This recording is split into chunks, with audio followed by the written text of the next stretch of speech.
अस्सलाम वालेकुम। आप देख रहे हैं अपफ्रंट। मैं हूं ज़फ़ीर गनी।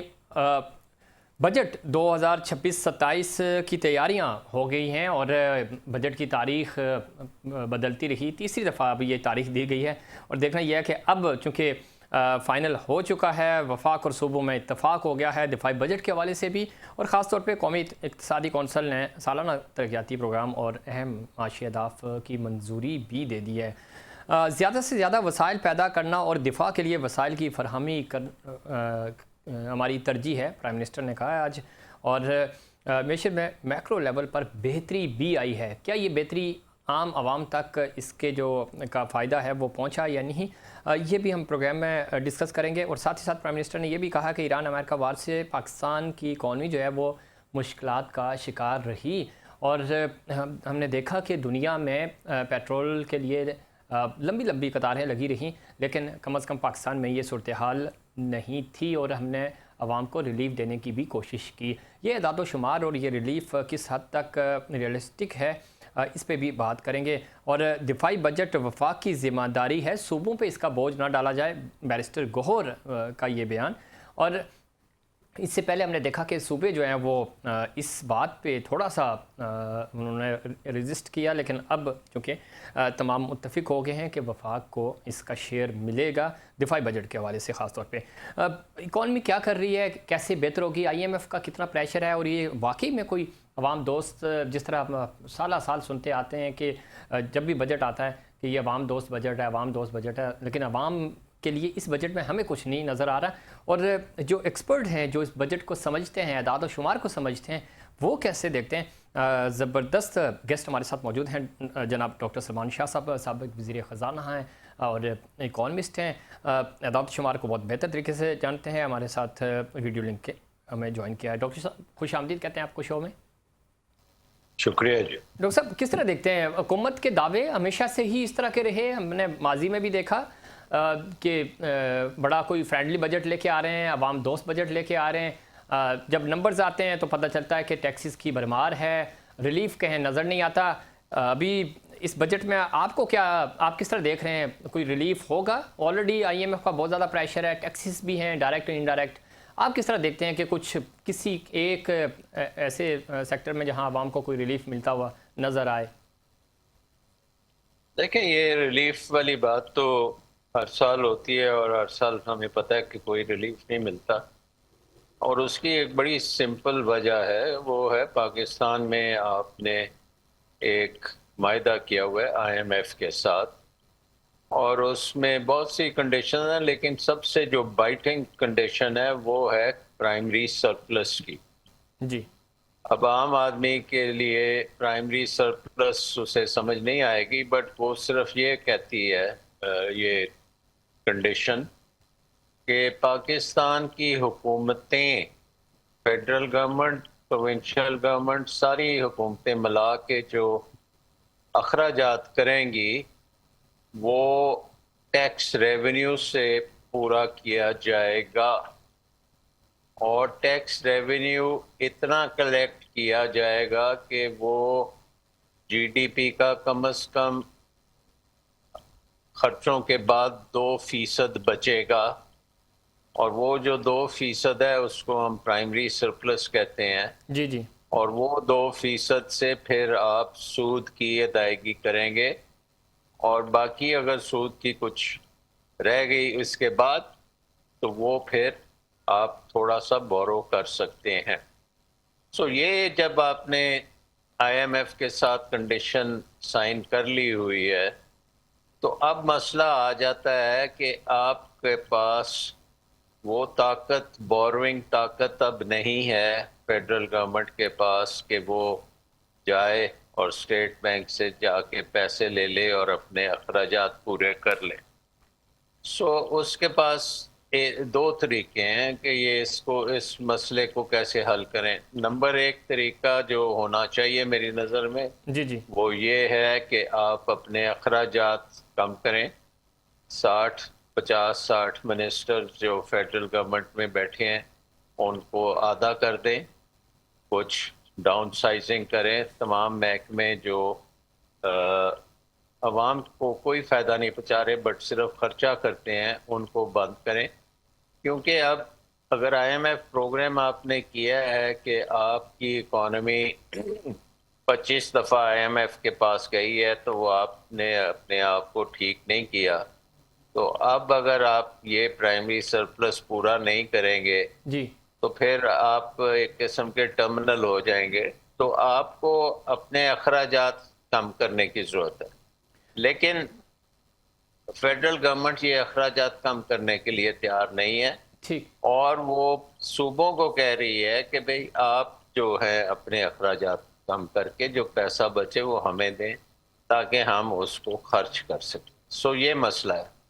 ये अब इस मसले में प्रॉब्लम ये है कि जी, जी। एनएफसी का जो अवार्ड अभी तक चल रहा है, उसमें जो सूबों को वसाइल जाने हैं, वो एनएफसी में लिखा हुआ है कि वो हर साल बढ़ेंगे, कम नहीं हो सकते। ठीक।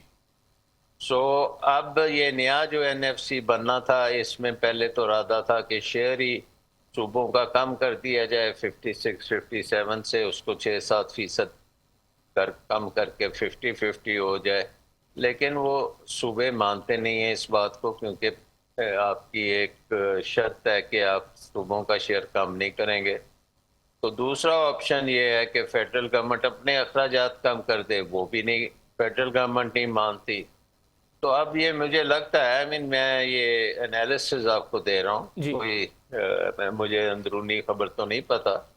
तो मुझे ये लगता है कि फेडरल गवर्नमेंट कामयाब हो गई है सिंध और पंजाब कम अज कम से, कि वो उनको इतने रकम जो है वो खुद स्पेंड करने की बजाय वो फेडरल गवर्नमेंट को दे दें, ताकि फेडरल गवर्नमेंट अपने जो अखराजात हैं वो पूरे कर सके। ये सो बात ये आप जो अमल है, ये जी। हमारे लिए एक, ये अवाम के, ना तो अवाम के लिए है, ना कोई इकोनॉमी के लिए है।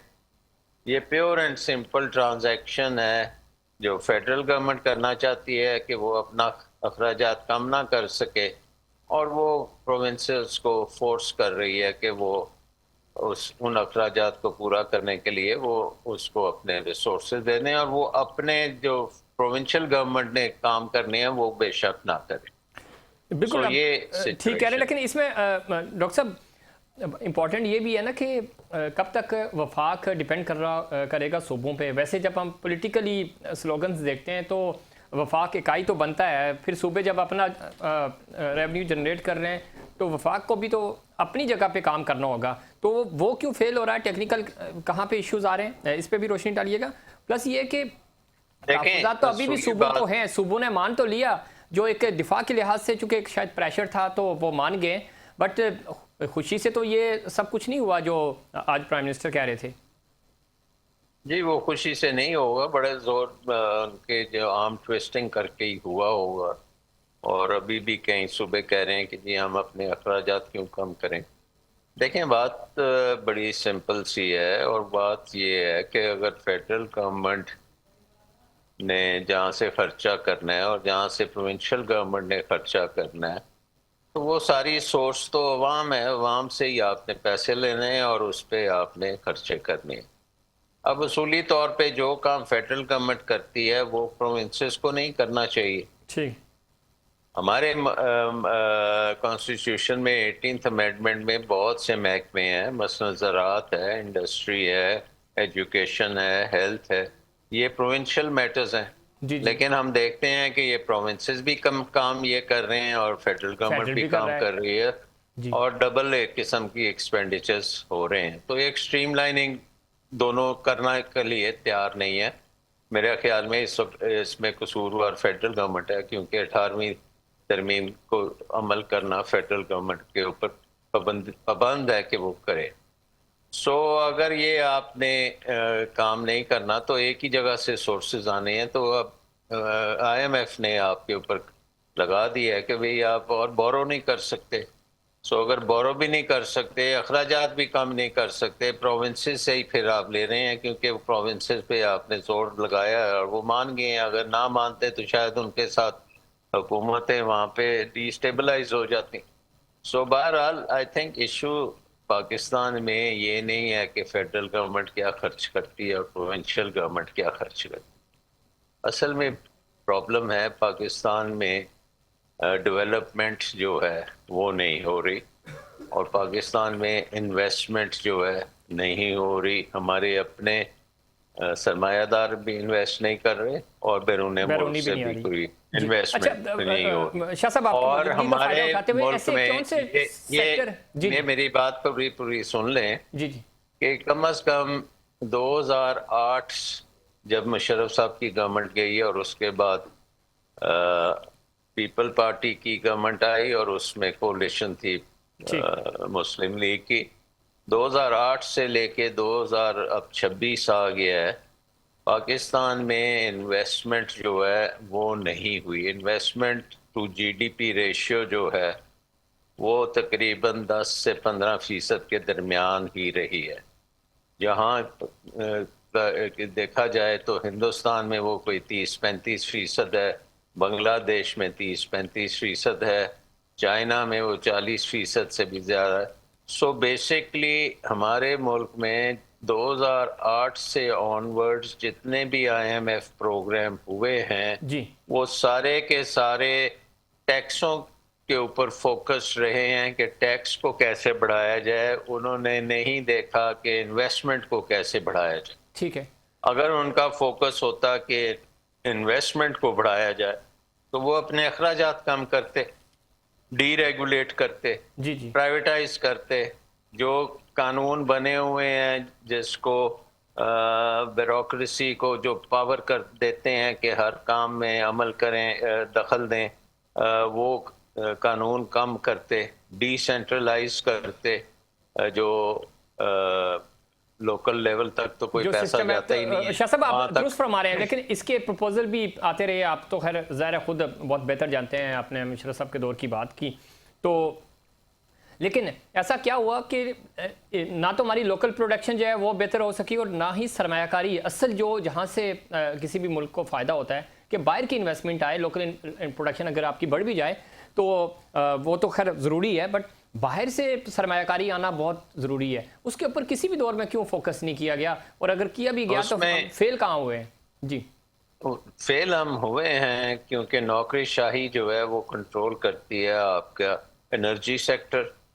वो तमाम ऑयल, गैस, बिजली, इसके ऊपर ब्यूरोक्रेसी का पूरा कंट्रोल है जी, और कोई मार्केट नहीं है। एनर्जी मार्केट पाकिस्तान में एग्जिस्ट नहीं करती। जैसे अब आप देखेंगे टेलीफोन मार्केट है, आपके पास मोबाइल फोन्स में आपको मोबाइल लिंक से मिल सकता है, आपको यू फोन से आप कनेक्ट कर सकते हैं, और भी बहुत सी फ़ोन कंपनीज हैं जो compete करती हैं मार्केट में और बड़ी अच्छी सर्विस भी देती हैं और हुकूमत को टैक्स भी देती हैं। लेकिन बिजली के मामले में, गैस के मामले में, तेल के मामले में वो कंपटीशन नहीं है।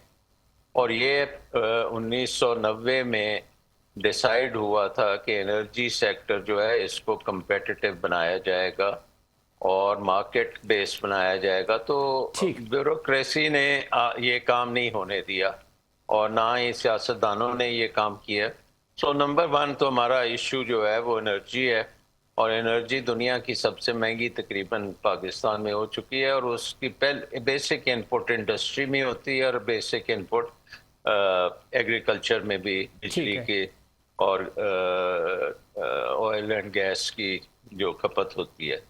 दूसरा, लेकिन वो हमारी तरजीहात में नहीं रहा जो है। जी जी शाह साहब, क्योंकि हमने मार्केट नहीं बनाई, तो मार्केट बनाते तो कॉम्पिटिटिव प्राइस पे आनी थी। ब्यूरोक्रेसी ने जो ये निज़ाम बनाया वो दुनिया का सबसे महंगा निज़ाम बन गया, दुनिया का सबसे इनएफिशिएंट निज़ाम भी है। और अब आप देख रहे हैं कि जब सोलर को लाने की कोशिश की जा रही है तो ब्यूरोक्रेसी उसको रोकने की रिकावट भी बनी है। पहले ये प्रपोजल देते हैं, फिर उसी में रिकावट बनते हैं। ये हमारा अलमिया रहा है इस तरह की पॉलिसीज। बहुत शुक्रिया। दूसरी बात ये है कि हमारे टैक्सेस तकरीबन दुनिया के सबसे हाईएस्ट हैं। इंडस्ट्री को सुपर टैक्स और हर किस्म के सेल्स टैक्स वगैरह मिला लें तो उनकी प्रॉफिटेबिलिटी नहीं रहती, और प्रॉफिटेबिलिटी जहाँ पे नहीं होगी वहाँ पे इन्वेस्टमेंट नहीं हो सकती, नहीं आएगी, और वैसे भी साजगार माहौल भी नहीं है हमारे पास उस तरह का।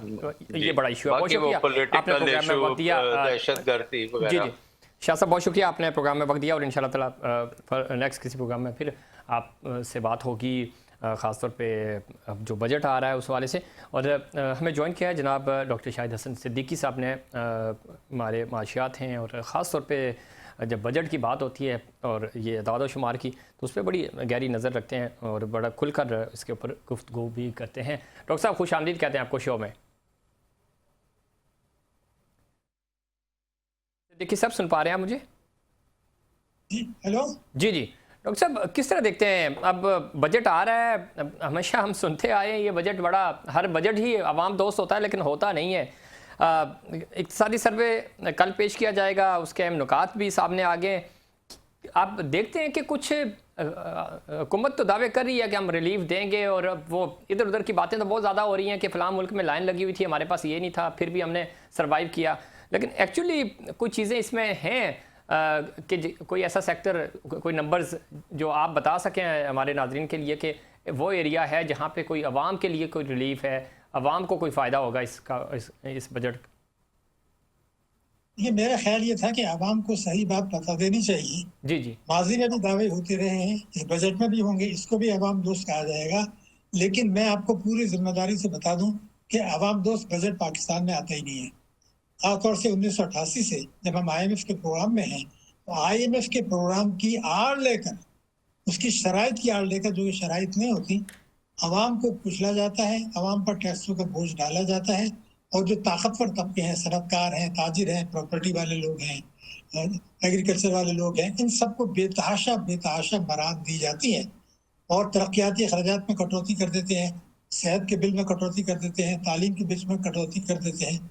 और कहा यह जाता है कि जनाब कहीं कहीं हम मजबूर हैं क्योंकि हम IMF की शर्त है, हालांकि IMF की शर्त नहीं होती ये, इसीलिए कि हमने, कोई भी हुकूमत नहीं चाहती कि हम IMF के प्रोग्राम में बाहर आए। और आप शहबाज शरीफ साहब ने कहा था ये आखिरी प्रोग्राम होगा, उसी दिन मैंने कह दिया था और मैं दोहराता रहा हूँ, आज भी दोहरा रहा हूँ कि ये आखिरी प्रोग्राम नहीं है। हुकूमत बेचैन है और सियासतदान बेचैन है, पार्लियामेंट बेचैन है कि हम, और सूबाई हुकूमतें बेचैन है कि हम IMF के पास जाएं ताकि उनकी शराइत की आड़ में आवाम को कुचलें और ताकतवर तबकों को बरात देते चले जाएं।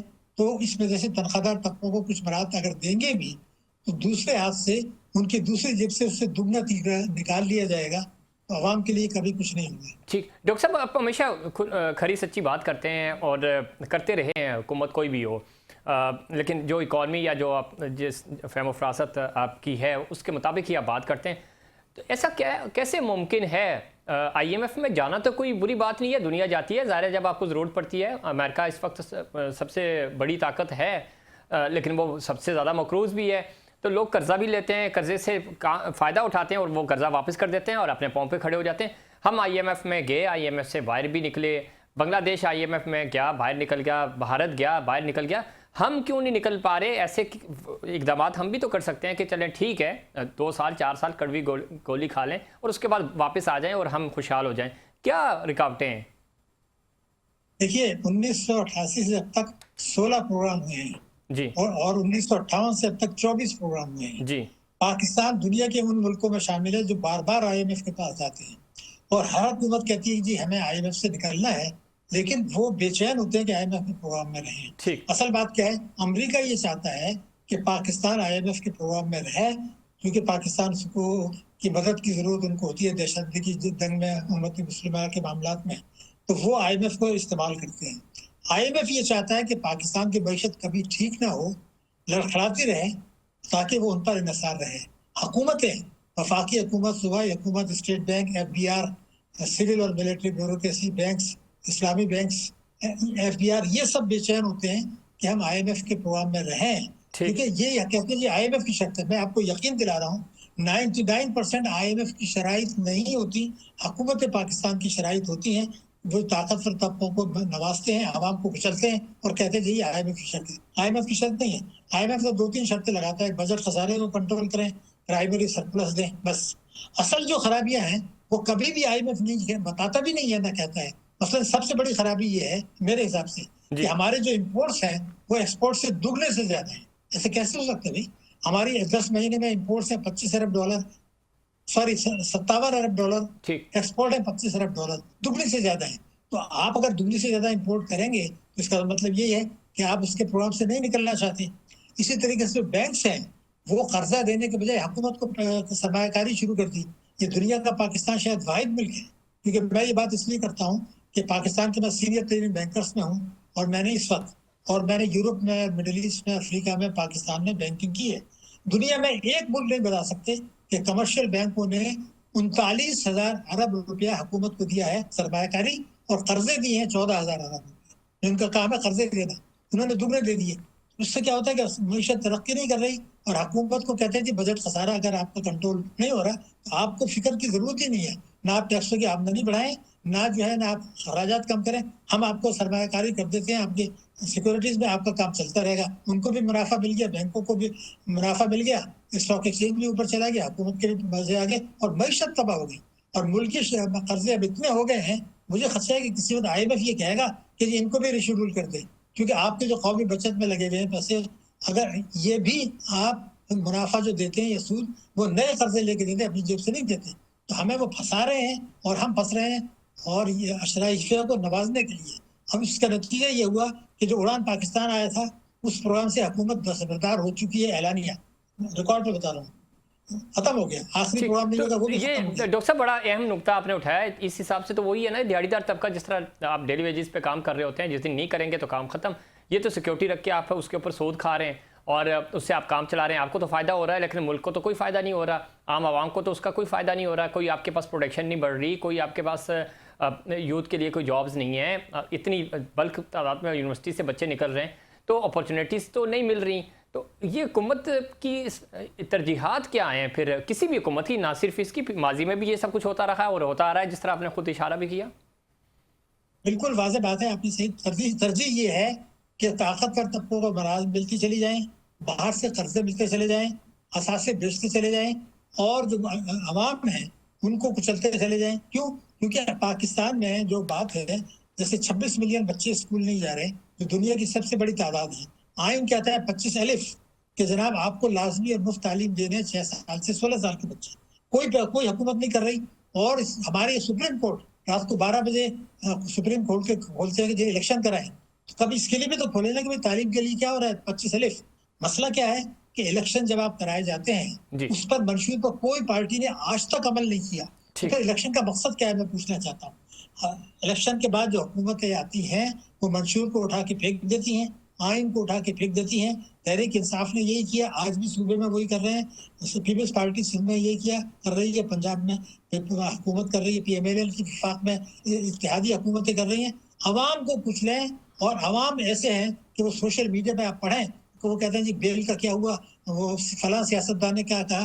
कभी कोई कहता है कि 11 करोड़ लोगों को पेट भर के रोटी मैसर नहीं है। मैं आपको आज बता दूं कि दुनिया के 10 मुल्कों में पाकिस्तान का शुमार है जहां भूख की सूरत हाल संगीन है, जरी मुल्क है, ज़कात का निज़ाम है, लेकिन उसके बावजूद यहाँ भूख है, अफलास है, बेरोजगारी है, महंगाई है। तो इससे सलामती को खतरा है, जौहरी प्रोग्राम को खतरा है, पाकिस्तान की मईशत को खतरा है, और पाकिस्तान के मिसाइल प्रोग्राम को खतरा है। और जी फरमाएं। बहुत अच्छी बात की आपने। और फूड सिक्योरिटी, चूँकि इकॉनमी को आप बेहतर जानते हैं, मैं फिर ये कहूँगा कि किसी भी मुल्क के लिए सबसे बड़ा ख़तरा जो होता है वो फूड सिक्योरिटी होता है, और शायद हम इग्नोर कर रहे हैं इस इशू को, और हुक्मरान तबके को पता भी है। लेकिन ये अगर इसी तरह चलता रहा और अगले 5, 7, 8 सालों में तो ये संगीन हो जाएगा, तो उसके बाद तो फिर हालात कंट्रोल करना आपके लिए मुश्किल हो जाएंगे। तो इसका सद्देबाब क्यों नहीं किया जा रहा? सद्देबाब इसलिए नहीं किया जा रहा कि आप देखिए, हमेशा हम झूठ पे चलते हैं। CPEC आया था, तो उन्होंने गेम चेंजर कहा था, मैंने उस वक्त भी कहा था कि उस वक्त भी मुझे याद है बिल्कुल, 2016 से आप इस पे बात कर रहे हैं जहाँ तक मेरा आपका इंटरेक्शन है। जी हाँ, तो बांग्लादेश हमसे आगे निकल गया, वहाँ तो CPEC नहीं है, हर लिहाज से आगे निकल गया। बात क्या है कि हम टैक्सों की वद में 25,000 अरब रुपए कम वसूल कर रहे हैं, उसका कुछ हिस्सा तो आवाम पर बोझ डाल के पूरा करते हैं, पेट्रोल के दर, बिजली के दर, और ताकतवर तबकों को बरात दे देते हैं। हमारी बचतों की शरह, मुल्क की बचतें जो किसी जमाने में 14% हुआ करती थी, अब वो 7% पर आ गई। FDI यहाँ का ये क्या हुआ था कि जी SIFC बना था, फील्ड मार्शल साहब भी वहाँ आए थे, तो FDI भी आपका गिर गया, सरमाए का फरार भी हो रहा है, रेमिटेंसेस बढ़ रही है, एक्सपोर्ट आपका गिर रहा है। तो सवाल सिर्फ ये पैदा होता है, मुझे ये बताया जाए कि कोई एक, हमारी गर्दन दूसरों के हाथ में है आज भी। हमारे जो रिजर्व हैं 17-18 अरब डॉलर के, उसमें से 11 अरब डॉलर तो सऊदी अरब चीन के डिपॉजिट है, हमारे पैसे तो नहीं है। तो वो तो हमारी गर्दन भी दूसरों के हाथ में है, क्योंकि जब तक ये चल रहा है, जब तक अमेरिका को मेरे मुल्क की मदद की जरूरत है, अभी अफगानिस्तान के साथ अमेरिका ने हमारी दहशतगर्दी कराई है, अमेरिका उसमें शामिल है। क्यों? क्योंकि अमेरिका ने वहाँ जान के हथियार छोड़े थे 2021 में, ताकि वो हथियार दहशतगर्दों को मिले और भारत अफगानिस्तान मिलकर करें। ये बात मैंने 2021 में कह दी थी। अब जो है वो ईरान के बाद और ग्रेटर इसराइल के बाद हम अगला हदफ जो होगा वो इस्लामी जमहूरियत पाकिस्तान होगा।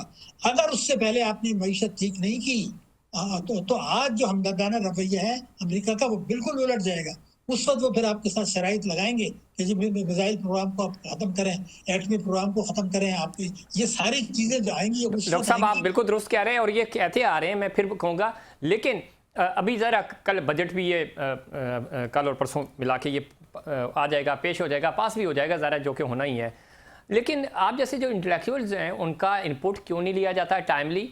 और दूसरा ये कि ज़रा आप लिखते भी हैं, बोलते भी हैं, जिस फोरम पे भी मौका मिलता है, तो हमारे जो पॉलिसी साज हैं उन तक ये चीज़ें पहुंचती भी हैं। आपने SIFC का जिक्र किया, तो उसका मकसद भी यही था कि किसी तरह जो अच्छा ब्रांड है हमारा उसको इकट्ठा किया जाए और फिर उनसे मशावरत ली जाए, फिर बाहर से सरमायाकारों को यहाँ लेके आया जाए।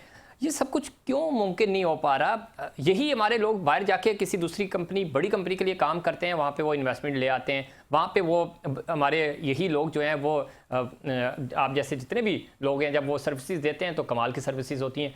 यहाँ पे उनका फ़ायदा क्यों नहीं उठाया जाता ताकि इस बुरान से हम निकलें? डॉक्टर साहब, दो बातें बिल्कुल वाज़ेह हैं। पाकिस्तान का जो पार्लियामेंट है, कौमी असम्बली जी और सेनेट और सूबाई असम्बली, उसके कुछ मेंबरान खुल के कहते हैं, डंके की चोट पर कहते हैं कि ये इस्लाहात कि हर आदमी, हर आमदनी, जिसकी आमदनी ज्यादा उससे टैक्स ले ले, ज़राअत से टैक्स ले ले, ये हमारी लाश पर होगा, हम उस हुकूमत को गिरा देंगे। तो जब तक आप ये कानून नहीं बनाते कि अगर इलेक्शन में हमें कुछ पार्टी ये कहती है कि मेरा ये इंतखाबी मंशूर है, तो सुप्रीम कोर्ट की जिम्मेदारी होनी चाहिए कि अगर उस मंशूर पर 100% अमल नहीं होता तो उसका इंतखाब को कालादम करार दिया जाए। ये इंतखाबात बेमानी चीज हो गए। ये एक्चुअली कोई भी पार्टी उस पर अमल करने के लिए तैयार नहीं है। अब देखिए, हुकूमत को भी पता है, स्टेट लाइफ में एक आदमी हम लेकर आए थे बाहर से, पाकिस्तानी था, उसने तारीख बदल दी, 4-5 साल में हुलिया बदल दिया। लेकिन चूंकि वहां पर कोई मुफादात बहुत ज्यादा नहीं थे, लेकिन जहाँ बैंकों का मामला आता है, जहाँ टैक्सों का मामला आता है, जहाँ पर एनर्जी सेक्टर का मामला आता है, जहाँ तालीम का आता है, वहाँ ताकतवर तबकों के मुफादात मुतासर होते हैं। तो वो कहते हैं ये नहीं हो सकता, हम नहीं होने देंगे। उन्होंने अपने सासे बाहर रख लिए। डॉक्टर साहब ठीक कह रहे हैं, लेकिन क्या ताकतवर तबके ही इस मुल्क के सबसे ज्यादा वफादार है या ये मुल्क सबसे पहले है? सबसे पहले तो मुल्क होना चाहिए ना, उसके बाद जो भी चाहे कोई ताकतवर है या कमजोर है वो तो बाद में है, पहले ये मुल्क है। नहीं, सबसे पहले इस्लाम है, उसके बाद पाकिस्तान है, और हमारे यहाँ जो है इस्लाम बाद में है, पाकिस्तान बाद में है। पहले अशराफिया, दूसरी अशराफिया, तीसरी अशराफिया, फिर IMF, फिर अमेरिका। ये हमारी है। मैं आपको इसलिए बता रहा हूँ कि जिस वक्त ये 18वीं, बड़ी अहम बात आपको मैं बता रहा हूँ, 2 बातें आपको बता दूं। पहली बात, जब उन्होंने 18वीं तरमीम लेकर आए थे, 28वीं 26वीं, जिसमें कहा था कि सूद 2027 तक खत्म होगा, मैंने किताब लिख दी और उसमें मैंने उसी दिन कह दिया था ये खत्म नहीं होगा, होने का सवाल नहीं पैदा होता। और पार्लियामेंट ने जो 2027 का तक टाइम दिया था वो कुरान के अहकामात के खिलाफ है। उलमा, मुफ्ती, दीनी जमातें खुल के जो है उसकी हिमायत कर रही हैं। उसको 3 साल गुजर गए, अभी तक कुछ नहीं हुआ, अब वो खामोश बैठ गए। तो ये बुनियानो मरसूस की मैं बता दूं, जो फील्ड मार्शल साहब कहते हैं, कुरान की आयत नंबर 4 सूरह सफ में कहा गया है कि बुनियानो मरसूस जो हमें फतह मिली, उससे आगे फिर अल्लाह ताला ने कुरान में सूरह सफ में आयत नंबर 11 में क्या कहा है? अल्लाह ताला ने कहा है कि अगर आपने माल की कुर्बानी नहीं दी तो फिर क्या होगा? आयत नंबर 13, नस्र मिनल्लाह फतहुन करीब, आपको नसीब नहीं होगी। ये मैंने आपको कुरान के अहकामात बता दिए। उसके बाद मैंने आपको अपनी पॉलिसियां बता दी, टैक्सों का, एनर्जी का, अशराफिया की मईशत, अमेरिका के, ये सारा सबको पता है। लेकिन आज मेरा मुफाद क्या है, मेरा इक़्तिदार, मेरे पैसे बाहर। ठीक है, बहुत खूबसूरत बात आपने की कि चूंकि हम ज़ाती तरजीहात हमारी सबसे ऊपर हैं, इसलिए ना मुल्क की तरजीहात को नंबर 1 रखने की कोशिश ही नहीं की जा रही है, पता सबको है। बहुत शुक्रिया डॉक्टर शाहिद हसन सिद्दीकी साहब प्रोग्राम में वक्त देने के लिए। नाज़रीन, हम बात कर रहे थे बजट के हवाले से, मौजूदा बजट जो आ रहा है और इस बजट में आवाम को क्या रिलीफ मिलेगा, गुफ्तगू आपने सुनी। और अब हम लेंगे ब्रेक से वापस आएंगे तो वादी की इस वक्त क्या सूरत हाल है, वहाँ कशीदगी है, एहतजाज है, उसके हवाले से बात करेंगे, लेकिन उससे पहले कमर्शियल ब्रेक। है।